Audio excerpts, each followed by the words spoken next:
Hello दोस्तों, नमस्कार। स्वागत है आप सभी लोगों का स्टडी आईक्यू के साथ आप लोग जुड़ चुके हैं। मैं शुभम सरधारिया एक और विषय पे, एक और टॉपिक पे बात करने के लिए आ गया हूँ।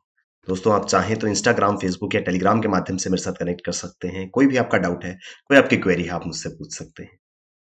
जिस विषय पे हम बात करने वाले हैं उसका संबंध दरअसल नॉर्थ ईस्टर्न रीजन से है। तो केंद्र सरकार ने मोरैंग एक गांव है, वहां पर हैंडलूम विलेज स्थापित करने का निर्णय लिया है। विस्तार से समझेंगे कहाँ है ये मोरैंग, क्यों केंद्र सरकार वहां पर हैंडीक्राफ्ट विलेज जो है वो सेट करना चाहती है, और कैसे इससे आम आदमी को, वहां के लोकल नागरिक को लाभ मिलने वाला। इन सभी चीजों को इस आर्टिकल में हम विस्तार से समझेंगे। अगर आप सिविल सर्विसेज के लिए प्रिपेयर कर रहे हैं, यूपीएससी की तैयारी अगर आप लोग कर रहे हैं, आपके लिए बेहतरीन स्मार्ट कोर्सेज स्टडी आईक्यू पे अवेलेबल है। ये कोर्सेज आपको बहुत ज्यादा हेल्प करने वाले हैं आपके एग्जाम प्रिपरेशन में। तो studyIQ.com या studyIQ की ऐप पर जाकर के डेफिनेटली इन कोर्सेज में एनरोल करें। Union Minister of Textiles has announced that Ministry of Textiles has decided to set up handloom village at Moraing of Manipur। तो मणिपुर के मोरैंग गांव में हथकरघा गांव या हैंडलूम विलेज स्थापित किया जाएगा। इस बात की घोषणा हाल ही में केंद्रीय कपड़ा मंत्री ने करी है कि जो कपड़ा मंत्रालय है, टेक्सटाइल मिनिस्ट्री है, वो इस मोरैंग गांव में हैंडीक्राफ्ट विलेज बनाना चाहती है। साथ ही साथ माननीय मंत्री जी ने यह भी घोषणा करी है कि ministry is also setting up mega handloom cluster at Olympic silver medalist Saikhom Mirabai Chanu's native village in Manipur Imphal East district. कुछ ही समय पहले टोक्यो ओलंपिक्स जो है वो हुए थे, उसमें हिंदुस्तान के लिए वेट लिफ्टिंग में सिल्वर मेडल लाने वाली एथलीट मीराबाई चानू जो हैं, उनके गांव में एक मेगा हैंडलूम क्लस्टर विलेज शुरू किया जा रहा है। ये दो इंपॉर्टेंट अनाउंसमेंट्स माननीय टेक्सटाइल मिनिस्टर जब वो अपनी विजिट पर नॉर्थ ईस्ट में थे, उन्होंने करी है। तो क्योंकि आप जानते हैं कि आजादी के अमृत महोत्सव, देश की आजादी के 75 वर्ष पूर्ण होने पर अलग अलग जगहों पर, अलग राज्यों में अलग अलग प्रकार के उत्सव कार्यक्रम किए जा रहे हैं, और उसी के अंतर्गत ये घोषणा जो है वो केंद्रीय मंत्री श्री पीयूष गोयल जी द्वारा करी गई है।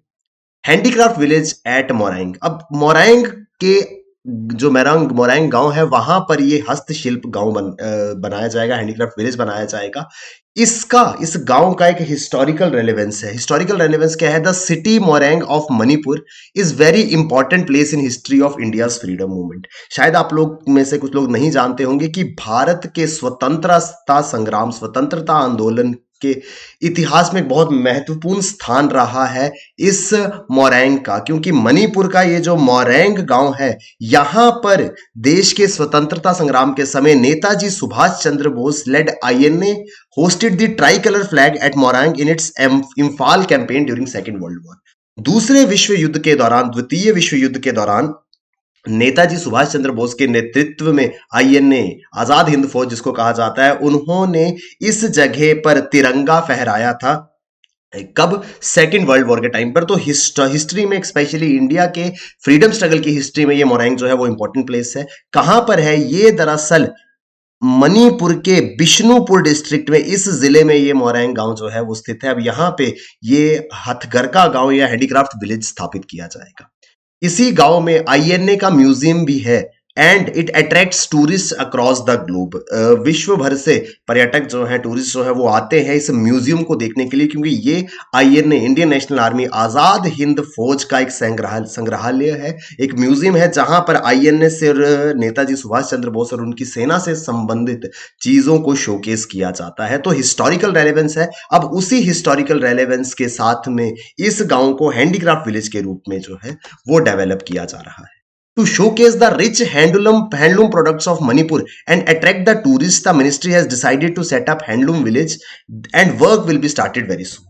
अब क्योंकि यहां पर ऑलरेडी आजाद हिंद फौज, इंडियन नेशनल आर्मी का म्यूजियम है, जिसको देखने के लिए एक्चुअल में बाहर से टूरिस्ट आते हैं, इस सिचुएशन में, ऐसी जगह पर अब हैंडलूम प्रोडक्ट्स को शोकेस किया जाएगा, हैंडलूम पार्क बनाया जाएगा, जहां पर वो लोग जो सिर्फ पहले म्यूजियम देखने के लिए आते थे, अब इस जगह पर मणिपुर राज्य के जो हैंडलूम प्रोडक्ट्स हैं, जो हथकरघा उत्पाद है, उनको शोकेस किया जाए, ताकि वो लोग आके परचेज कर सके और अल्टीमेटली इन लोगों को भी, मणिपुर की इकोनॉमी को फायदा मिले और ये प्रोडक्ट्स जो हैं इनको बूस्ट मिले, इनको मार्केट मिले, इस उद्देश्य के साथ में ये फैसला लिया गया है और जल्द ही इस हैंडलूम विलेज का कार्य भी शुरू होने वाला है।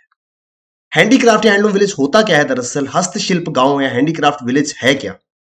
It's a modern day concept wherein promotion of craft oblique handloom products and tourism are taken up at a single location। एक ही जगह पर, मान लीजिए किसी जगह पे बहुत सारे टूरिस्ट आते हैं, तो हमको पता है कि वहां पे टूरिज्म का पोटेंशियल है, वहां टूरिस्ट का फुटफॉल बहुत है, तो वहां पे एक लोकेशन में हैंडलूम विलेज या हैंडीक्राफ्ट विलेज बना दिया जाता है, जहां पे आर्टिसंस जो कारीगर है वो वहीं पे चीजें बनाते हैं और उन टूरिस्ट को बेचते हैं। यानी कि एक सिंगल लोकेशन पे पूरे के पूरे राज्य के जो हैंडलूम प्रोडक्ट्स, हैंडीक्राफ्ट प्रोडक्ट्स है, उनको शोकेस किया जाएगा, तो वो वन स्टॉप मार्केट बन जाएगी उन सभी टूरिस्ट के लिए। Artisans and weavers live and work at the same place and they are also provided opportunity to sell their products, thereby ensuring livelihood to both domestic as well as international visitors। तो जो local लोग हैं वो वहां पर अपना सामान बेच सकते हैं। इवन बाहर से भी अगर कोई लोग आकर के उस हैंडलूम पार्क में अपना सामान बेचना चाहते हैं तो उनको भी अलाउ होता है। यानी कि कारीगर वहीं रह करके काम भी करते हैं और अपना सामान भी बेचते हैं और अपनी आजीविका भी सुनिश्चित करते हैं। तो इस प्रकार के ये हैंडलूम विलेजेस होते हैं जहां पे इस तरीके के कारीगर हाथ से, जो भारत की संस्कृति, भारत का ट्रेडिशन रहा है हस्तशिल्प कला, उसका प्रदर्शन करते हैं और बेहतरीन प्रोडक्ट्स बना करके राष्ट्रीय और अंतरराष्ट्रीय बाजारों में या राष्ट्रीय और अंतरराष्ट्रीय कस्टमर्स को बेचते हैं। इसी के साथ में जो टेक्सटाइल मिनिस्ट्री ने ये भी फैसला किया है कि एक मेगा हैंडलूम क्लस्टर बनाया जाएगा। कहां पे? नॉगपॉक काकचिंग। ये नॉगपॉक काकचिंग क्या है? It is the native village of Olympic silver medalist Saikhom Mirabai Chanu. तो ओलंपिक में सिल्वर मेडल जीतने वाली, हाल ही में टोक्यो ओलंपिक्स में सिल्वर मेडल जीतने वाली मीराबाई चानू का पैतृक गांव है ये नॉगपॉक काकचिंग। यहां पर मेगा हैंडलूम क्लस्टर बनाया जाएगा। The cluster is dedicated to her contribution for the nation with Manipur contribution in production of handloom and handicraft production in the country. तो दो चीजें यहां पर एक साथ आई हैं। पहले तो मणिपुर का जो हैंडलूम और हैंडीक्राफ्ट प्रोडक्शन है उसका एक अहम योगदान है भारत के अंदर, और साथ ही साथ वो योगदान जो मीराबाई चानू ने देश को दिया है, देश के लिए ओलंपिक्स में सिल्वर मेडल जीत करके, इन दोनों चीजों को एक साथ मिलाकर के उनके पैतृक गांव में एक मेगा हैंडलूम क्लस्टर बनाया जाएगा जो कि उनको डेडिकेटेड भी होगा और साथ ही साथ मणिपुर के जो हैंडीक्राफ्ट प्रोडक्ट्स है उनकी प्रमोशन के लिए भी बहुत इंपॉर्टेंट। मीराबाई चानू आप सभी जानते हैं, Mirabai Chanu won silver medal in women's 49 KG weightlifting final at Tokyo games 2020। तो 2020 टोक्यो गेम्स में जो 2021 में संपन्न हुए, आप जानते हैं, वहां पर मीराबाई चानू ने वेट लिफ्टिंग में भारत के लिए सिल्वर मेडल जीता था। She became the second Indian after Karnam Malleswari to win Olympic medal in weightlifting. तो वेट लिफ्टिंग में भारत के लिए ओलंपिक में मेडल जीतने वाली वो दूसरी भारतीय बनी। इनसे पहले कारनम मलेश्वरी ने ओलंपिक में वेट लिफ्टिंग के अंदर मेडल जीता था। तो उन्होंने एक अहम भूमिका निभाई और सबसे ज्यादा स्पेशल ये था कि ये टोक्यो ओलंपिक्स का पहला ही दिन था जब भारत की झोली में इन्होंने सिल्वर मेडल डाल दिया था, जिस वजह से काफी ज्यादा सराहना, काफी ज्यादा प्रशंसा जो है मीराबाई चानू की हुई थी। और उसी चीज को कंटिन्यू करते हुए अब इन्हीं के पैतृक गांव में एक मेगा हैंडलूम क्लस्टर बनाया जा रहा है और साथ ही साथ मोरैंग गांव में एक हैंडलूम विलेज बनाया जाएगा। ये दो इंपॉर्टेंट अनाउंसमेंट्स हैं जो कि हाल ही में माननीय पीयूष गोयल जी ने अपनी मणिपुर विजिट में कही थी। तो ये दोनों ही न्यूज जो है वो काफी इंपॉर्टेंट है एग्जाम के पॉइंट ऑफ व्यू से। आई होप हमको ये आर्टिकल समझ में आया होगा। ये मीराबाई चानू आप सभी इनको जानते हैं। तो विस्तार से हमने इस आर्टिकल के बारे में चर्चा करी है, क्यों बनाया जा रहा है ये हैंडलूम पार्क या हैंडलूम विलेज, क्यों ये मेगा हैंडलूम क्लस्टर बनाया जा रहा है, ये सभी चीजों को हमने यहाँ पे समझा है। आई होप हमको ये चीजें अच्छे से समझ आई होंगी। अगर आप सिविल सर्विसेज के लिए प्रिपेयर कर रहे हैं, आपके लिए बेहतरीन स्मार्ट कोर्सेज स्टडी IQ पे अवेलेबल है। इन कोर्सेज की मदद से आप अपनी प्रिपरेशन को बहुत बेहतर बना पाएंगे। तो studyIQ.com या स्टडी IQ की वेबसाइट पे जाएं और डेफिनेटली इन कोर्सेज में एनरोल करें। Thank you very much, all the best, keep working hard, bye bye, take care, Jai Hind.